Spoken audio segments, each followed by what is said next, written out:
is your friend. Who knew? I didn't know. First, let me tell you a little story. A woman went with her husband to his doctor, and he was having a stress-related thing going on in his body. The doctor checked him out.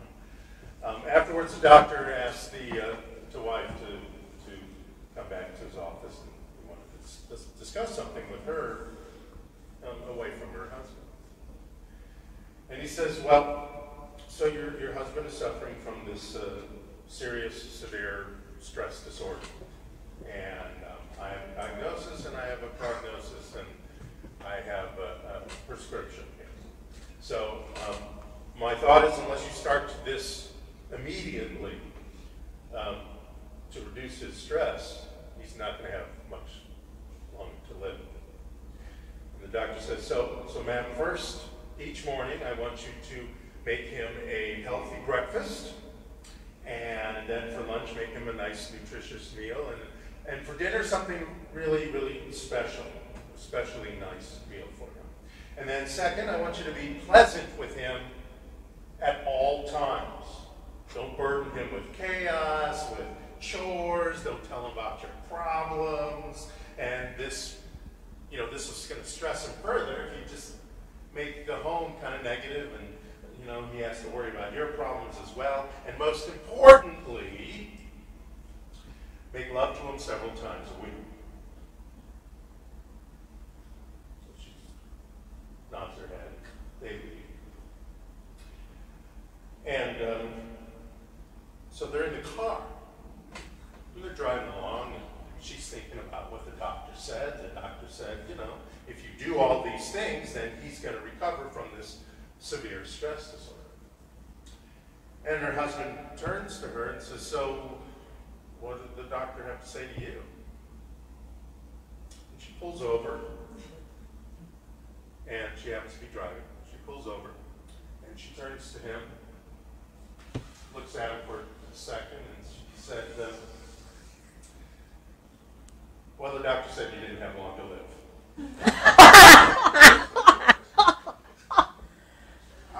So, poor guy.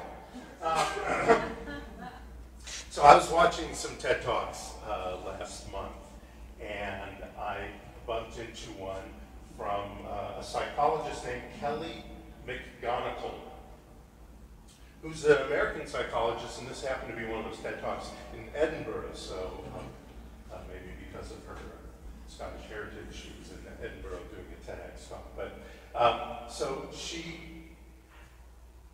the one who's taught me and had me come up with this idea of stress being our friend. And I also realized as I was watching it, here was science once again catching up with the science of mind. So we've been told, I've told you, you've heard a lot, it's even in this joke a little bit, that stress makes you sick.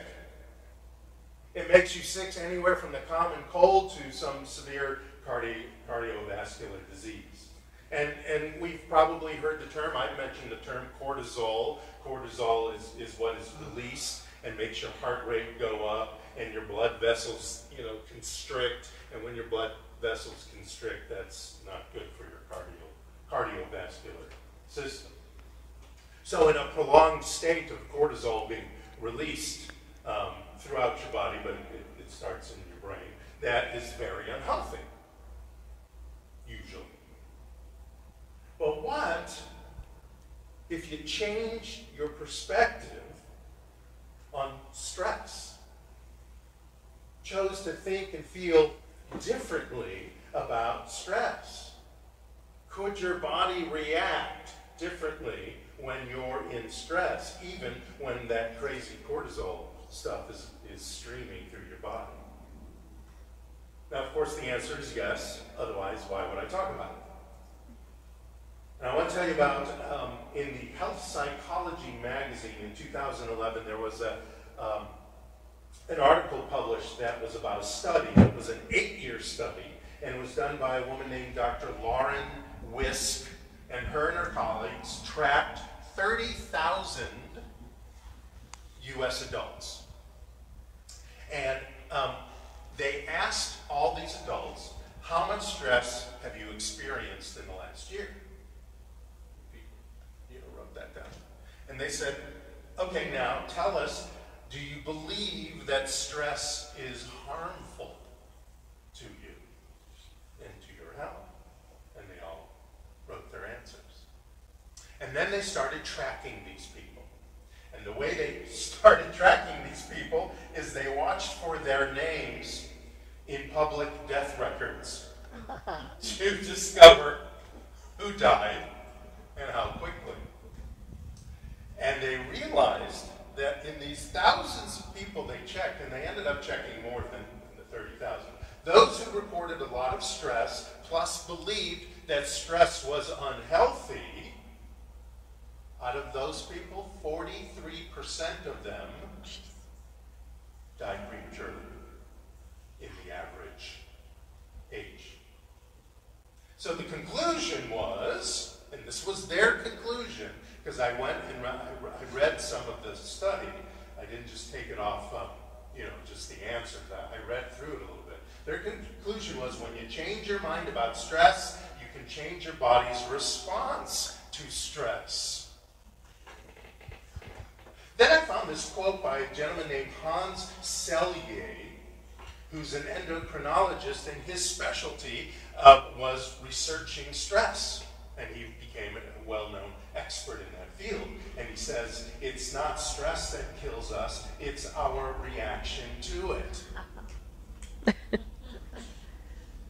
So, and I'll get to how this, it's the science of mind, etc., if you haven't heard the clues yet. So what happens to our bodies when they're stressed? So just let me go through the science a little bit. So our dopamine levels, those are the good thing we want. That's the chemical that signals our brain to be motivated, to have feelings of pleasure and happiness. The dopamine levels start going down because that, like I said, the cortisol levels, which is another enzyme that gets released out of your brain and soars through your body, starts increasing, and that triggers the body to produce epinephrine, and epinephrine starts affecting, our brains and how we think and our performance. But and this is an interesting thing. In the brain, there is a thing called the hypothalamic pituitary endocortical axis. Easy for you to say. And I said it incorrectly too. It's called the HPA, they call it. And that regulates the release of the cortisol. It's 3 parts of your brain, basically. But HPA, the HPA axis, cannot distinguish the difference between a physical or a physiological stressor. So it doesn't know whether it was induced by your thinking or what you were doing physically. It just gets that signal somehow and starts sending out that cortisol. So a psychological stressor can produce a physiological stressor, just like the opposite. That whole idea, where you're being chased by a bear. That's stressful. And things are going to start happening in your body, and your heart's going to start pumping, and you're going to start breathing faster, and cortisol's going to start doing its thing. And that's from both, actually, a physiological and psychological stressor. So the belief, the psychology of stress equals illness or death. It prolongs the worst or worsens the physiological aspects. Or your belief, your psychology of stress could equal a clue to take action. And we get to decide which that is going to be. And of course, when it takes a clue as to take action, it decreases or eliminates what's going on physically.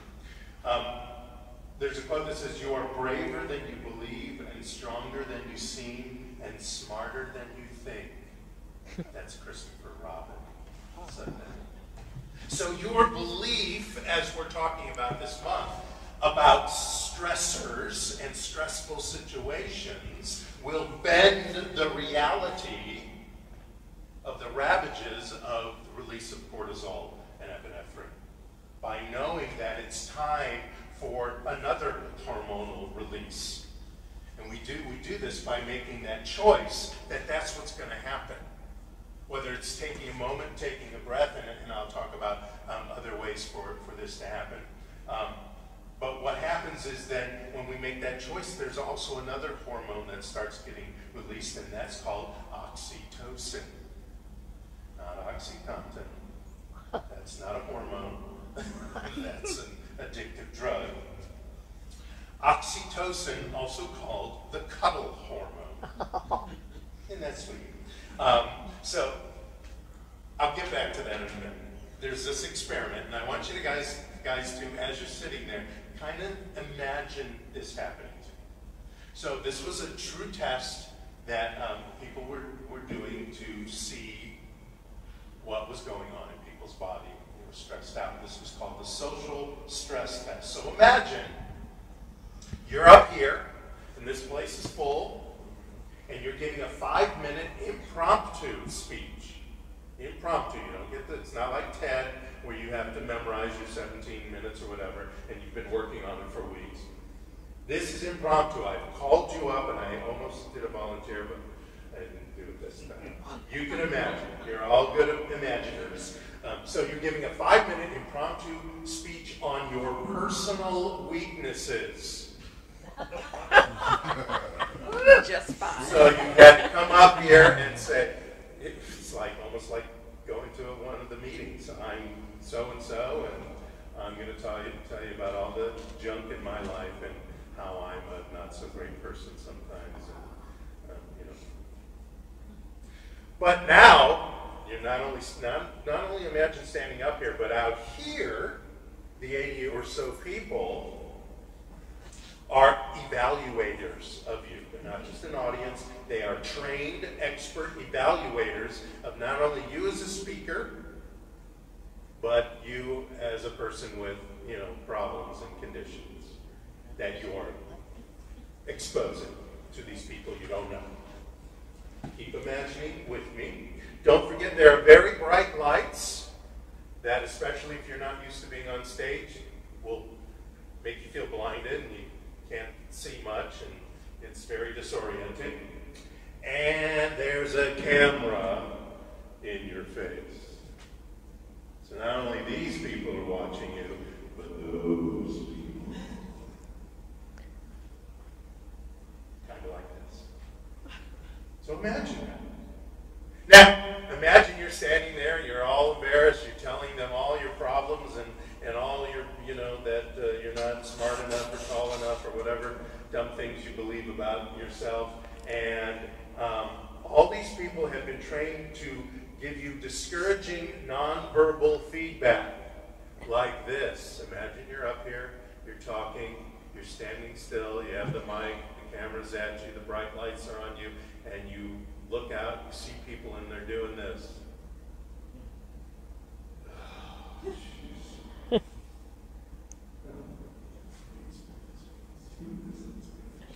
You can just hear them. And they're judging. And not only are they expert about judging what you're talking about, because they're all therapists. And they're all knowledgeable. They're all counselors of some sort. And they're judging you on what you're saying, and then they're also looking at your shoes. And judging your shoes, if you can hear it.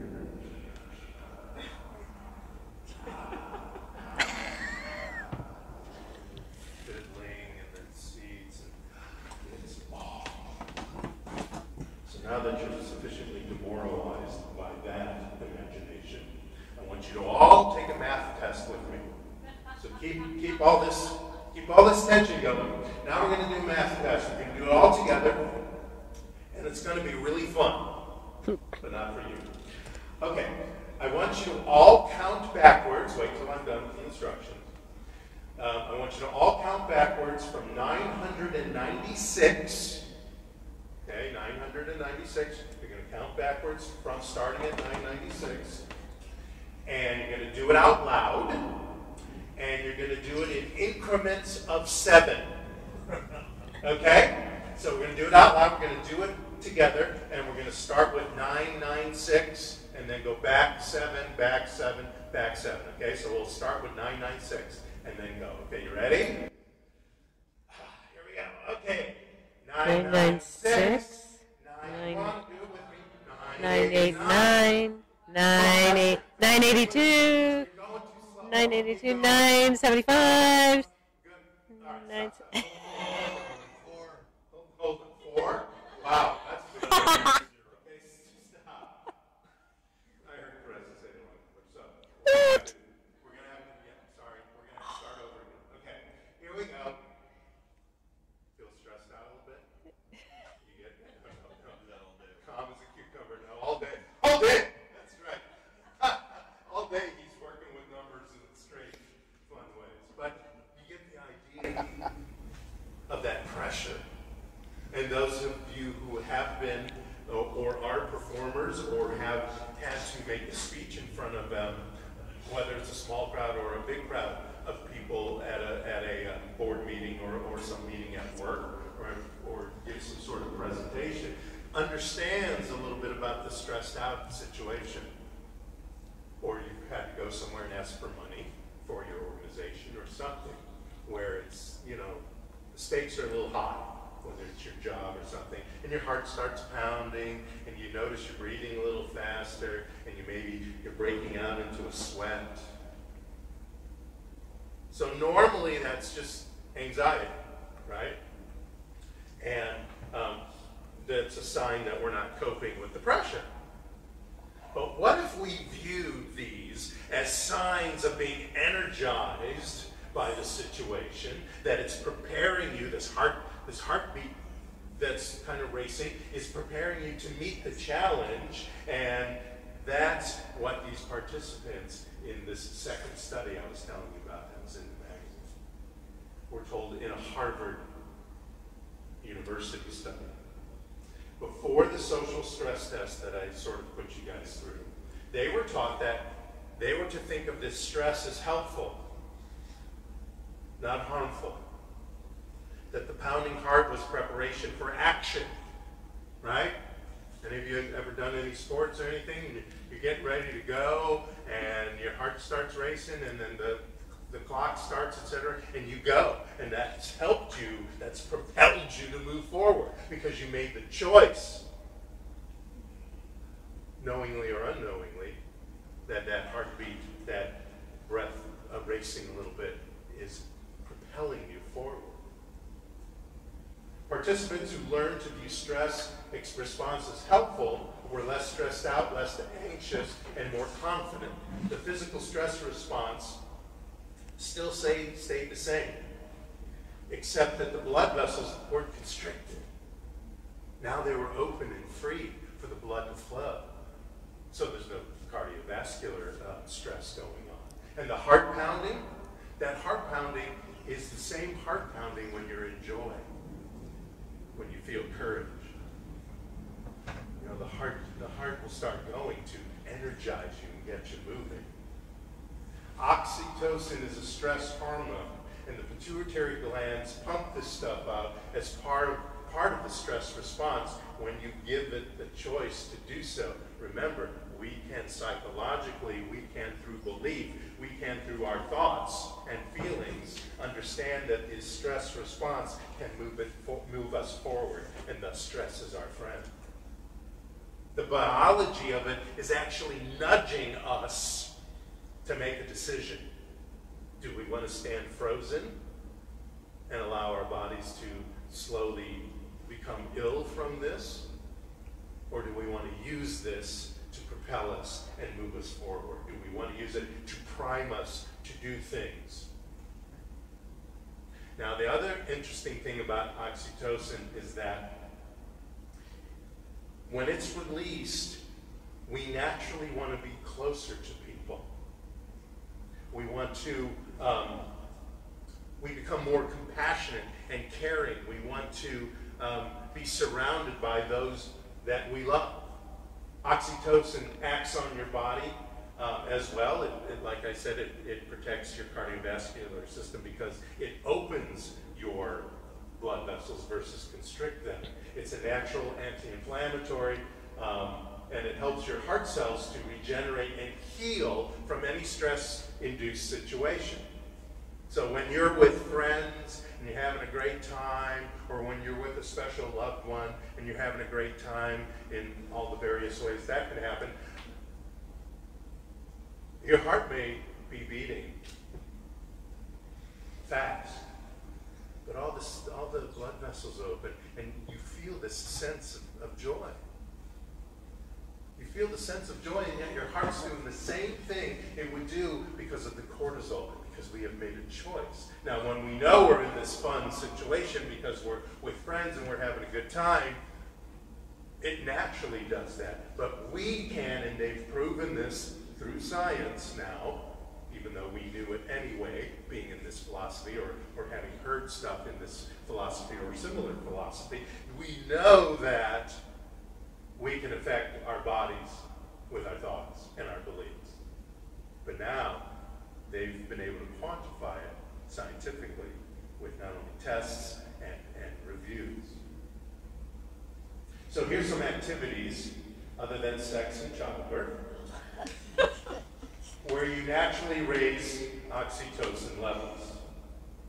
10 hugs a day. Not too hard to find even one person other than 10 people to get a hug from. Playing with animals. That's a big one that I talk about a lot. Is you don't see God in even your cat's eyes, then you're not looking. Playing games, guided meditation, or guided meditations, like today was specifically for anti-stress. Getting massage. Who doesn't get relaxed usually, at least from getting a massage. Dancing or exercise. Sharing a meal. That's the whole thing about getting together with friends and sharing a meal. You want to make sure that you put these things away. But sharing a meal and talking and laughing and having a great time, that brings out oxytocin. Soaking in the tub. Yeah. Here's a great one. Giving gifts or notes of encouragement or appreciation to somebody else. It was recently Patty's birthday. And so, I went to the store to get a card because she wanted to send a text. So I went to the store to get a card, and I realized, because, I don't send cards that often, that there were all these great cards about, thanking you or was thinking of you, and I was like, I forgot that all these kinds of cards are out there to do that, and how fabulous to receive something like that, and also how fabulous to give them. I was just thinking about you, and that we don't see each other, and blah blah blah.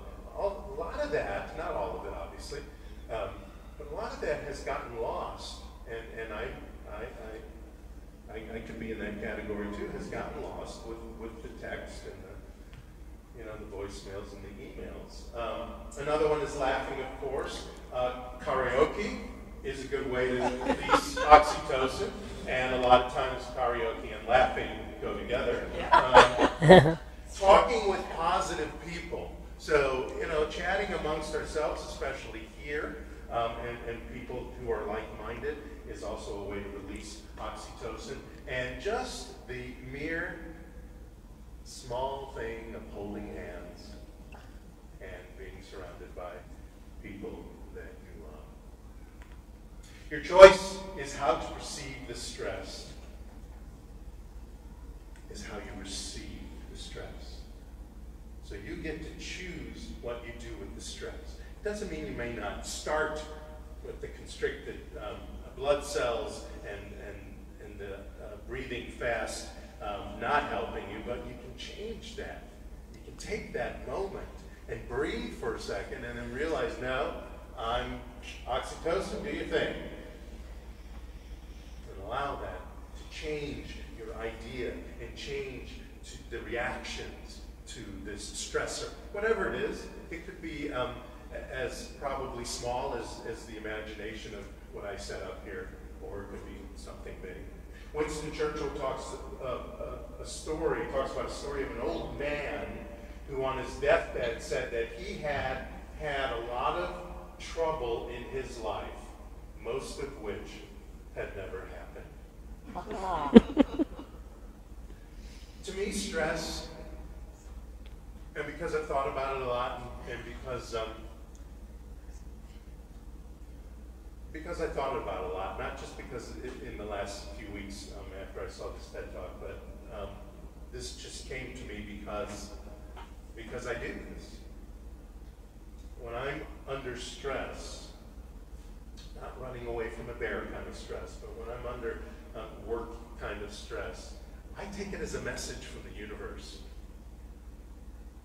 When I was under the stress of having a kidney stone, or stones, I don't know how many were in there, that was very stressful. But I purposely made the decision to not let it, and that didn't make the pain go away necessarily, but I made the decision to not let it stop me, not let it make me feel unpleasant all the time, even with the pain for the 4 days. I made that choice for that stress to not interrupt my life. Yeah, I stayed home. Yeah, I canceled a few things. I realized pretty quickly that the pain pills that I didn't really want to take anyway didn't help anyway, probably because I said that they weren't going to help me. And so, I didn't bother taking them. I just, I went about my business, and when the pain struck me, I treated actually. I treated, and I did a little funny physical thing. I learned on the internet, if you jump up and down, it supposedly moves the stone around, because the pain of the stone is usually it trying to get out. But I made that choice to change the stressor, and I didn't feel as stressed out. Yes, I was in pain. Yes, it wasn't fun, but it didn't make me crazy. You know what I mean? So I took it as a message from the universe. So through our hormonal response maybe happening, all that cortisol and epinephrine and all that may be happening in these stressful situations. But it's time for us then to get in touch with our heart. It always goes back to getting in touch with what's happening in our heart, because a compassionate heart equals a social connection. Call somebody up. I'm having stress. Do you have a second for me to vent? Because you don't have to fix anything. All I need is to say it out loud and know somebody else on the other line who loves me, hears me, and then, I'll go on my merry way. And that then releases oxytocin. Just the fact that somebody is listening for 2 minutes. Okay, thanks, bye. It's going to change the whole idea of what you're stressed about. Or just stand there and breathe. Or any of those things I had on the list. Stop whatever you're doing. Go take a bubble bath, for God's sakes. We don't want cortisol streaming through our bodies unless, of course, we need to lift a car, in an emergency, or an actual lion, tiger, or bear are chasing after us or staring at us. And, yes, stay frozen and all those things they tell you about when a bear is there, or because they can climb a tree, so I don't know about climbing a tree. But, when it gets really scary and stressful, your mind starts turning off. And you don't want that to happen, especially when a bear is standing there staring at you. But the cortisol in that case might help you, but you want a little oxytocin so you can stay focused and think. What we do want to do here is bend the reality of stress and cortisol to not mean death, illness, or destruction of our immune system, but to mean the reality of stress and oxytocin. That, you're not going to stop that cortisol from going. It's part of the stress response. But, when your heart is beating fast, you want those blood cells to be nice and open, and your veins to be nice and open and wide, so that blood can flow not only through your heart and your whole body, but through your brain, so that you can continue to think and move forward. So the reality of stress and oxytocin means that motivation and courage and choosing love and compassion over freaking out and getting pissed off and getting immobile. All this is because we thought and we made the decision and we had the belief vibrating at the speed of the divine that God is always with us and that we can tell our bodies what it needs to do. And that may be, and most probably is the first thing to do in the stressful situation. You'll know it. You all have your own personal way of knowing when you're stressed out. You know, the heartbeat, the heavy breathing,